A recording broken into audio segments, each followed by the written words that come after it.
Hey guys, how's it going? This is Tim from Our Life in Pixels. Today we're going to be doing something a little bit different. We're going to be doing a video review for a game that recently came out called Chernobylite.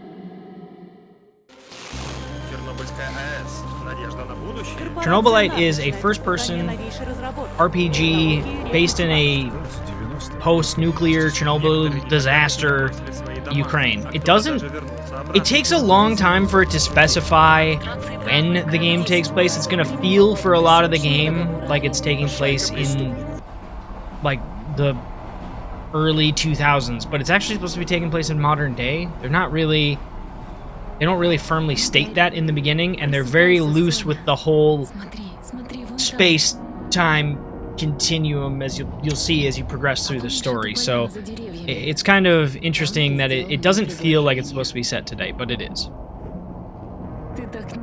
There are a lot of direct comparisons out there to Fallout and Stalker and Metro and Tarkov. Actually, I've heard Metro less than the other two. I keep hearing people want to compare this game to Stalker or Fallout, and in terms of like the narrative, the way the story's put together, it reminds me more of Metro in that aspect.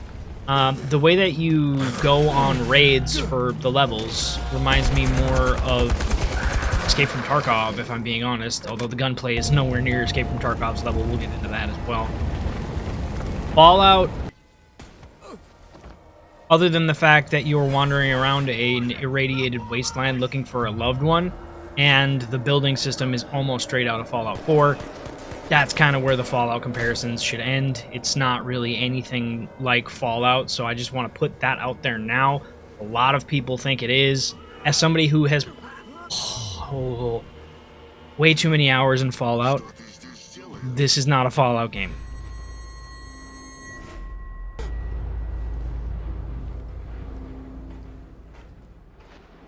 I actually did see a bigger reviewer that I respect a lot compare it more to Fallout than Stalker, and I'm like, Stalker, it's not Stalker either. It's Stalker-like.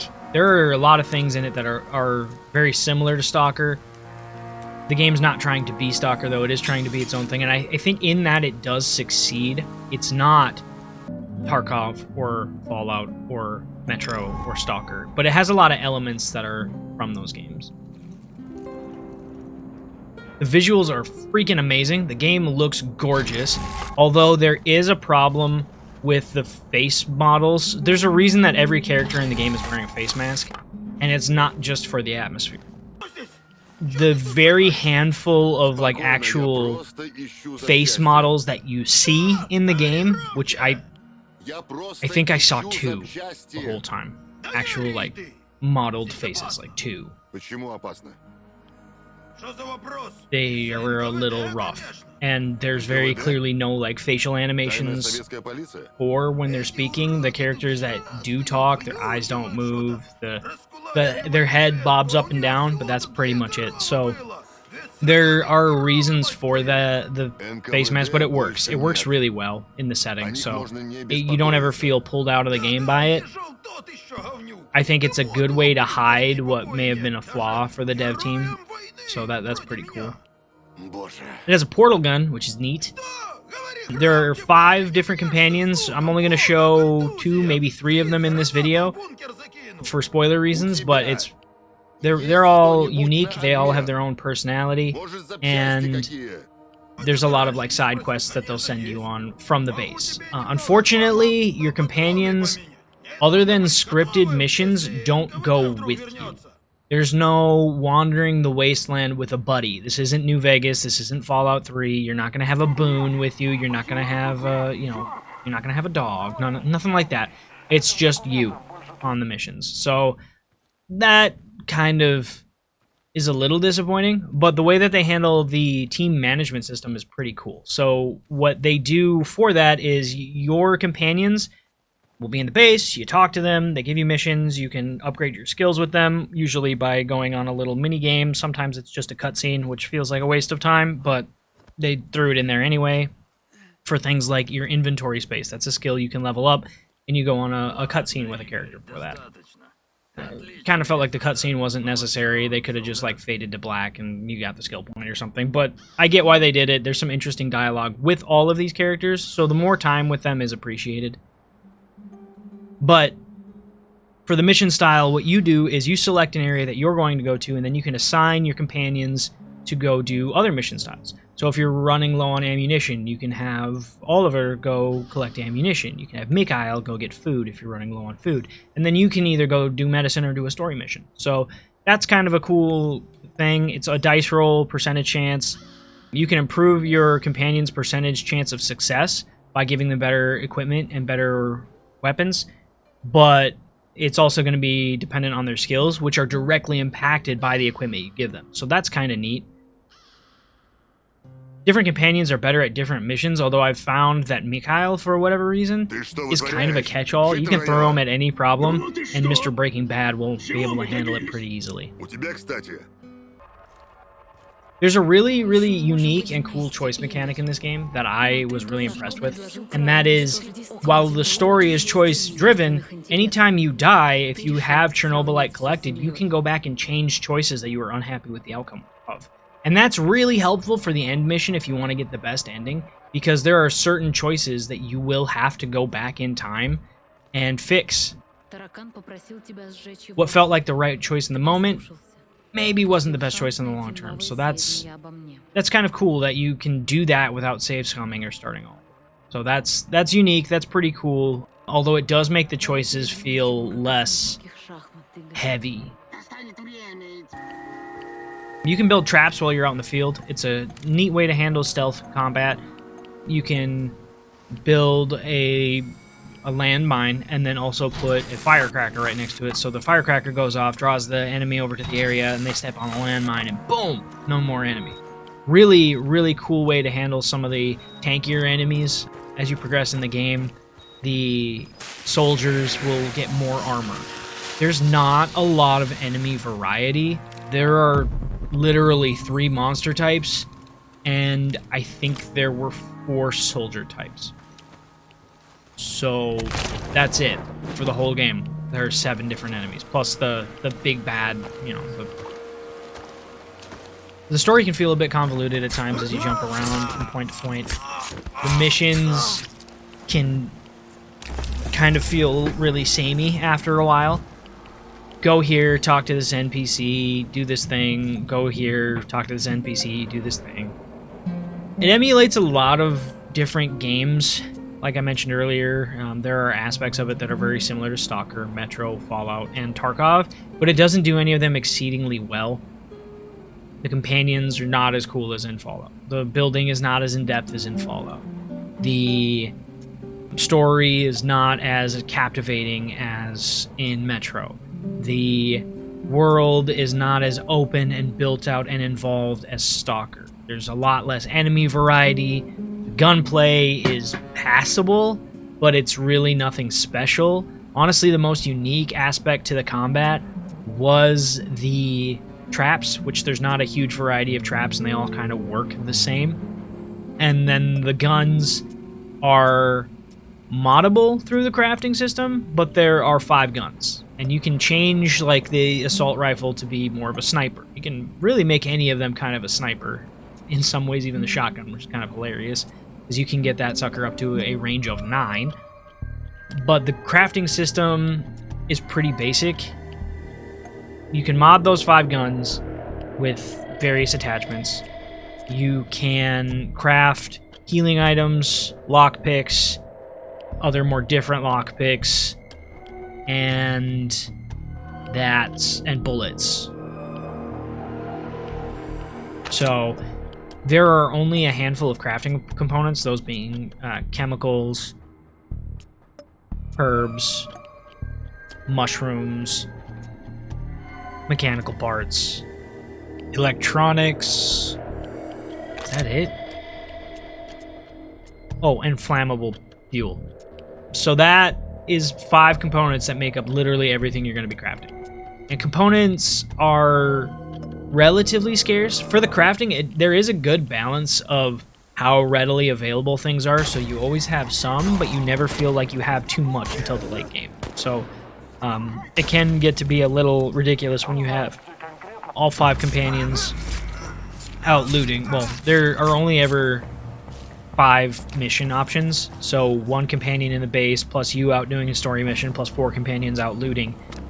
You can build up like food to the point where it's not a problem anymore. You can build up medicine to the point where you're never having to heal. The AI, honestly, the combat, like I said, it's pretty weak. The AI is very derpy, very slow to react. They never, other than one particular monster type, they never really feel like a threat. So that's kind of disappointing because it's really a weak point in the game, and it's an area where the game struggles.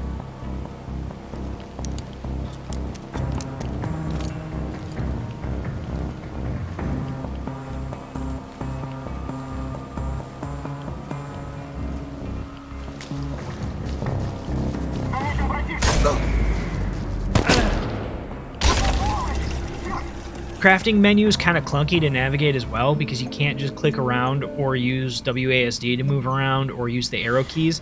There are other keys like E and Q to like move, and then press F to build. You'll figure it out. It's not super bad, but it is kind of clunky. There are traders sprinkled throughout the world where you can trade these, components for crafting, or you can acquire better gear, you can sell your gear for crafting components, but they never really feel super necessary. They're a neat little touch here and there. They all have their own personality as well, and they're cool to have in the world. They are RNG, so they're not always going to be on every map in every spot, but there are specific spots where you will find specific traders. So once you figure that out, what map they're going to show up on, where they're going to show up on that map, you can kind of run that map repeatedly if you want to encounter these guys for whatever reason. But they're nothing really to write home about. Blackstalker is the main bad guy as well. He's very tied into the story. Really cool character design. Really awesome to see him step out of a portal and into the room where he's hunting you, and he will hunt you in late game. But the fights with him are kind of disappointing, particularly because what will typically happen is he'll spawn directly in the room that you're in, and he's trying to get straight at you, so he'll just keep spawning in that same spot, and he'll spawn a handful of soldiers around the building or wherever you are. But it's not like you're fighting 4 or 5 elite soldiers and the Blackstalker at the same time. It never, once you kind of get the hang of it, it never really feels like a challenge. So that's unfortunate. The biggest problem with combat for me, honestly, is that melee is tied to the left mouse click. So anytime an enemy runs up on you, if you try and shoot them point blank, you're gonna do this. And this happened multiple times, and even with the shotgun, which is obviously supposed to be like a close-range weapon. So that sucked to deal with.